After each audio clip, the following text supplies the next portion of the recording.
The Sewer Mermaid is back at it once again, spawning in the top right-hand corner of a world of sleepers, playing with the Red Terran SCVs.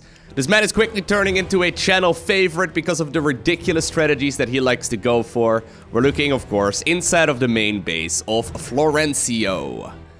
Now, as soon as I see an SCV move, I immediately assume, I immediately assume that he's gonna send it across the map to like build a command center and then like go for a planetary fortress rusher, something along those lines. But nope, it's just gonna be a simple supply depot here on the top of the ramp. Generally speaking though, Florencio likes to go for the ridiculous strategies. He just sent me this game earlier, so I'm assuming that this is gonna be one of those ridiculous strategies once again as well. His opponent, or maybe I should say his next victim, in the bottom left-hand corner of the map, playing with the blue SCVs. Now, I used Google Translate to translate this guy's nickname, and for some reason, it translates to Joe Black. Joe Black?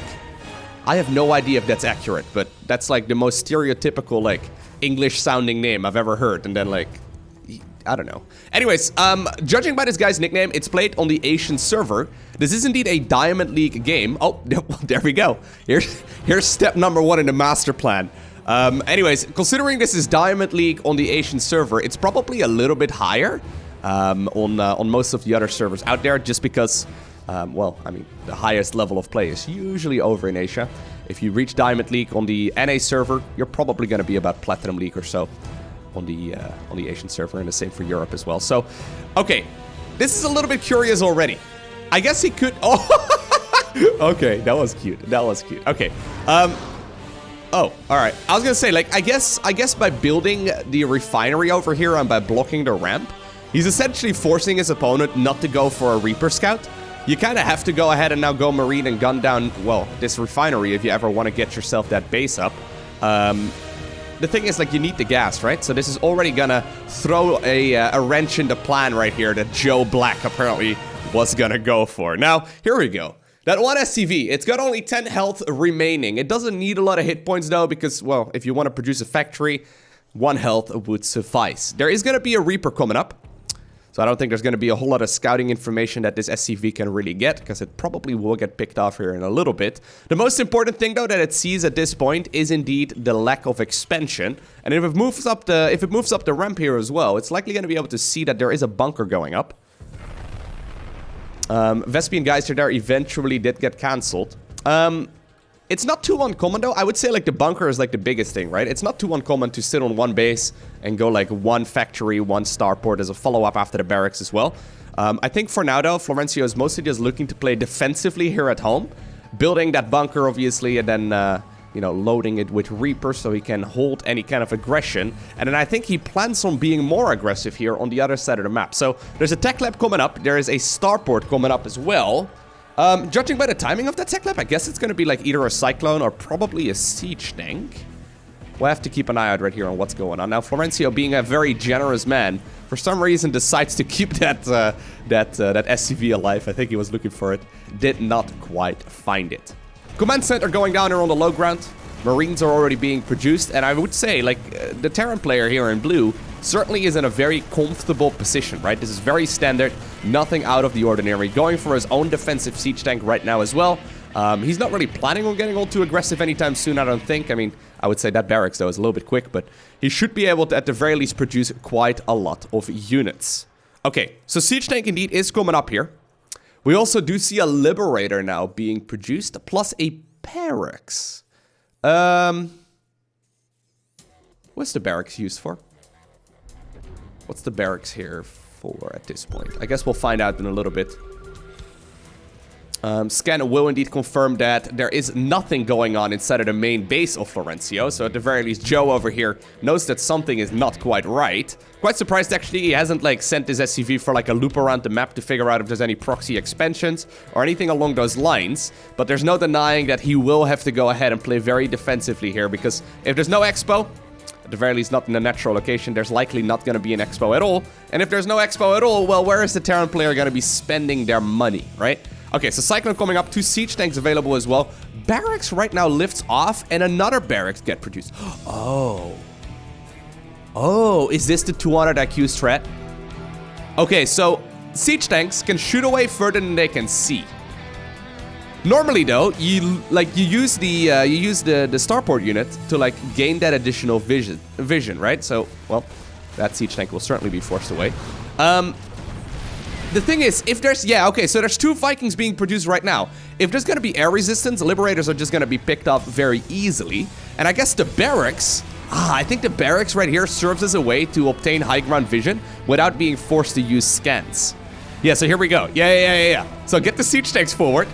These Vikings will eventually kill the Barracks, but it's gonna take them a very long time. And in the meantime, obviously, that high ground vision will be obtained. There's a second Barracks right now, floating on over as well. Look how long it takes. You can even repair this Barracks as well if you want to, right? So normally these siege tanks right now, you can see like they're out of vision. A scan will also work, obviously, but scans are very expensive. Like, it's cheaper to make a Barracks, and it lasts much longer than it is to use a scan. Oh my god, 2 siege tanks right there falling on the side of the blue Terran player. Barracks number 2 is coming up as well. Cyclone right here. I guess the Cyclone tries to lock on one of these Vikings. Just getting the kill on a single one would be huge. Thanks once again, inching forward. Command center, by the way, is coming up here for the Terran player in red 2, so Florencio does wanna expand behind this. Ay. And this is one of those scenarios, right? What exactly do you do? What exactly do you do if you're Joe here? Because this is one of those scenarios. He made it all the way until Diamond League, probably playing very normal builds. I mean, what he was doing here was not out of the ordinary. It's just that he's probably never seen something like this before. This is weird enough that you are not very likely to encounter this. Now, what do you do, right, in this scenario? I think in this scenario, he's already in a little bit of trouble. He needs to get rid of that high ground vision, but Florencio, on the back of this, even though he can only produce 1 Viking at once, he is producing a bunch of those units. He's gonna try his very best to, like, obtain, like, the air dominance, and once he does, he can go back to Liberator play, right? At that point, you don't really need the Barracks anymore either. This is a cute little move. I think what Joe should have done here, Joe Black that is, which apparently is the guy's name. I'm still confused, but I think what he probably should have done is scout around as soon as he saw the lack of expansion on the other side. As soon as he scanned the main base in particular, he knew that something was not quite right, but he had no idea what he was going up against here. Now, you can see as well that macro-wise, this game is turning into a little bit of a disaster here. Not dropping any mules anymore, not really using the supply drop either. Finally decides to start up a couple of additional barrack, or a couple of additional supply depots rather, but he certainly has hit a supply block for a little while. He's got full energy on both of these command centers. I think it's completely fair right now to go ahead and drop a nice little supply depot hat on at least one of them so he can continue producing. Stimpack right now though is coming up. Stimpack will make this army way more powerful, but stimming down the ramp, down the siege tank meat grinder, probably not ideal. Command center in the meantime has landed on the other side of the map. Of course, it's in a location that is not very likely to scout. Now, I like this. Widowmine actually joining in as well. It's a good chance that these Vikings can fly over that in a little bit. But now that the air dominance is here, guess what? Liberators once again are going to be the name of the game. Oh, there you go. 3rd siege tank right there. That a Liberator kills. How many siege tanks have gone down in total? Yeah, 3 in total. Pretty sick, actually. Well, I mean, the Liberator only killed 1. I guess the siege tank actually killed the others. And slowly but surely, Florencio is... Ooh, nicely done there, actually, by Blue. But Florencio is inching forward here. That supply block hurt him so much. There's a siege tank stuck. Oh, no. Is it stuck? I think it is. I'm not sure. Maybe it's not. Nah, it might be able to get out of there. I'm not entirely sure.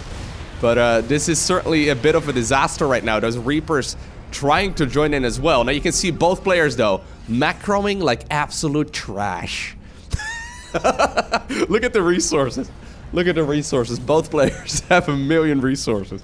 If all of those would be spent on either side, this would be such an easy walkover right now. Now, I guess Florencio doesn't really have the production here to really keep it up, right? Like, you have to continuously produce here out of multiple facilities in order to continuously get the you know, the macro to work and to spend your money here in the long run. Terran can't really, like, you know, do a bunch of queen injects and then get back to producing. They really have to continuously produce throughout the game. The boys were pulled off the mineral line, and I think just like that, Florencio has come up with another strategy that is a little bit dirty and for some reason does indeed work. Well, I mean, maybe the Terran here in blue will decide to stick around for a little bit longer, but I don't think it's going to happen. There you go. GG is cold. And Florencio indeed obtains the victory. You know what? With just a single game, right? It would be a bit of a short video. Now, he did send me 2 of these replays, so you know what? Let's go ahead and have a look at the second one here as well. Apparently, in this one, we find ourselves on Simulacrum LE, and in the bottom right-hand corner, we're once again looking inside of the main base of Florencio. His opponent, in the top left-hand corner, playing with the blue Protoss probes, I guess his next victim. I don't really know exactly what to expect from this game, obviously, either, but we're looking inside of the main base of Deathwing. Ooh, Deathwing. Ooh. Is he gonna bring the Cataclysm to this? Okay, sorry, I'm not even gonna go there. You know, that's like a cringy World of Warcraft joke. We don't really need to go there. Okay, so I'm curious to see what will happen in this particular game. Now, if I'm not mistaken, actually, at least judging by the loading screen, and sometimes those can be a little bit buggy in StarCraft 2, but if I'm not mistaken, he was playing as random in this particular match. So I guess he's got a dirty strategy for most of the races. Once again, we do indeed have a Diamond League opponent, and I guess Deathwing is just going to open up very safely here. Not really take too many risks. Very quick probe scout as well to figure out exactly what is going on the other side of the map. Now, one thing that Florencio pointed out as well is that apparently this game is much more refined than the other one. Now, usually, actually, in my mind, the games that are less refined are more fun to watch because they can get a little bit more chaotic. So apparently, this is like a... You know, a proper cheese, if you wanted to, right? If you wanted to play a Terran versus Protoss cheese. This is apparently a more refined version. This is like a proper cheddar, okay? Like a proper cheddar. Or I know apparently in English-speaking countries, people use the name Gouda to, like, figure out if something is Dutch cheese. You guys want to know the proper pronunciation of Gouda? It's a beautiful Dutch city of Gouda. Gouda. Gouda. I know, Dutch is a beautiful language. You know how we call Gouda in Dutch? You know what we call that kind of cheese? We call it cheese. Just cheese. We just call it kaas, which is the Dutch word for cheese. There you go. We don't call it like Goudse kaas or something like that because that doesn't really... No, it's just cheese. Just cheese works for us. Anyways, speaking of just cheese, Florencio, what are you going to do here? You've got the minerals. I'm assuming you're going to build a proxy... There you go. Proxy command center right next to the main base here of the Protoss player, who's just happily macroing up here. He's got the robotics facility coming up actually before like an expansion, which is a little bit odd. I found actually like it's quite surprising to me because I do quite a lot of coaching and I play quite a lot of games as well with my off races. Recently, I've been doing a bunch of Terran and Protoss gameplay on the live stream as well, and I found that especially over in Diamond League, people still do not play normal build orders. Like, this is not your standard Protoss build. Now, obviously, you can definitely go ahead and play, like, strange build orders, but why reinvent the wheel? You know what I mean? Like, if there's a normal build that people like to play in TVP, and, ooh, close one. Could have put the SCV probably in the bunker. But if there is, like, a normal build, right, for the Protoss versus Terran matchup, like, for example, like, the strategies that Trap likes to play right now, where he goes, like, 2-base Colossus into 3 bases, you should probably just take that strategy and just copy-paste it straight up. That's gonna be significantly better than whatever else Deathwing is doing over here, because he's gonna, like, he goes Immortal first and then into an Observer. Like, what is this? This is not a build order that's actually good, but yet we're talking Diamond League here, right? So, hey, if you are someone out there who's trying to be creative with their own build orders, right? And you, at the same time, try to also rank up on the ladder, you probably want to stop being fancy and just play a normal build instead. I mean, obviously you can, but you're really making it much more difficult on yourself. Reinventing the wheel seems like a dumb thing to do, right? Anyways, command center right here. And he... Oh, no. Wait. Wait. Do I get to shout at Florencio? This is one of the most common things that I do in viewer-submitted games. Where's the orbital command, Florencio? Maybe he wants to go planetary, actually. Well, he's queuing up SCVs, so I guess he doesn't want to, like, do that anytime soon. Going for a planetary fortress would be a little bit odd. I guess, by the way, the reason why Deathwing hasn't expanded yet is because he hasn't seen an expansion here from Terran. But that's not a good enough reason not to expand, you know? Like, if Terran is willingly putting themselves behind, you should definitely not, like, go hyper-defensive because of it. Okay, he is gonna take the base here eventually. Decided to go one Immortal first. I guess he really was worried about proxies. I guess that's probably the reason, right? I guess if you, like, really are worried your opponent is gonna cheese, Maybe he's gotten cheese one too many times, right? But it seems illogical to like go for normal or for less than normal builds, just because the standard builds, right? Like the quote-unquote standard build orders are all designed to hold most early game aggression anyway. And if you need to, I mean, you can always give up the Nexus. It's not that big of an investment. Ooh, okay. So, while this base indeed is turning now into a planetary fortress, we also have a fusion core coming up.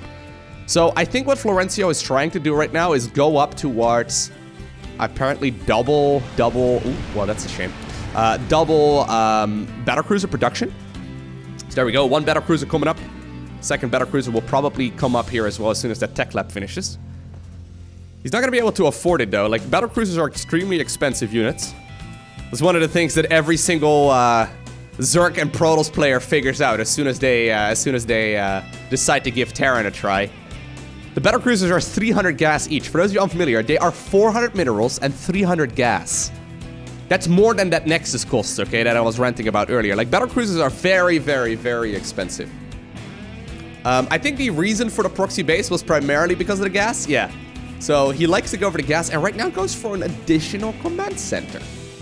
Now I've seen Florencio go for a lot of like proxy bases. Whenever he makes a proxy base, he always does so while having the command center on location. I don't think I've ever seen him like go for a command center and then like fly it over to an expansion location, okay? So I think that this one, I don't know, but I'm assuming that this one is probably meant to head into the main base here. I hope so anyway. That would be pretty sweet. That would be pretty cool. Alrighty. Observer now comes up. It will see once again that there's not a lot of activity here, right? Pretty laid back style so far. We now actually have that new upgrade coming up. Well, it's a new old upgrade.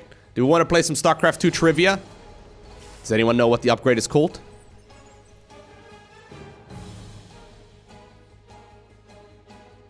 To be fair, that one is a bit of a trick question because it's been renamed about a year or so ago.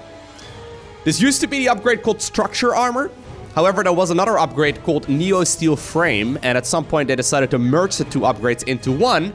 So it's now called Neosteel Armor. I mean, I would have probably not gotten that right either if I didn't study like the StarCraft 2 Wikipedia, okay? Like, it's one of the things I like to do on my off time, guys. You know, on a Sunday morning. Just study the Wikipedia of StarCraft 2. Now what it does... Oh, you know what? Maybe this is what he actually wants to go for. I always kind of still view it as like the Structure Armor. But what it also does is that it increases the amount of capacity of units that you can load up into a command center and a bunker. So here's, by the way, that Battlecruiser. Does he still not know about it? No, he still doesn't. Ooh, that's so close.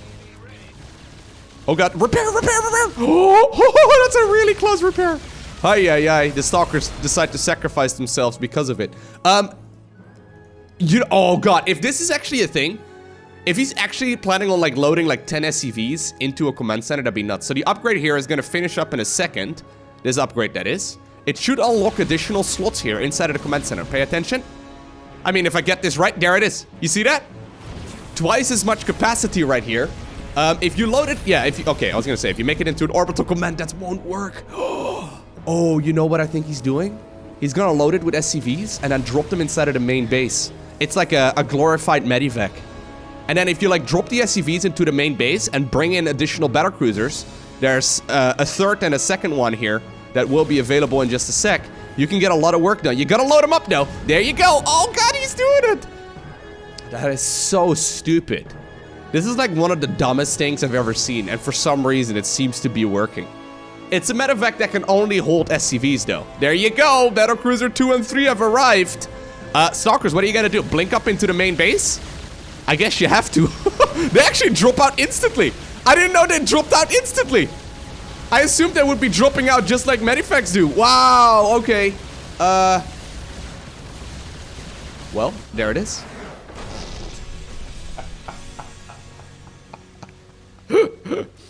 I love how the gut instinct here was to immediately go for Stalkers. Because what Terran player is gonna make more than one Battlecruiser here, right? especially 3 Battlecruisers, especially like seeing someone go for 3 Battlecruisers with also a whole lot of SCVs that repair, it's not something that is very common. I gotta say, I love these strategies. I hope you enjoyed watching it as well. If you did, hit that like button down below. If you want to see more, make sure you hit that subscribe button. But for now, I very much so want to thank you for watching. Have an amazing day. Do not forget to smile alright. And I will see you once again in the next one.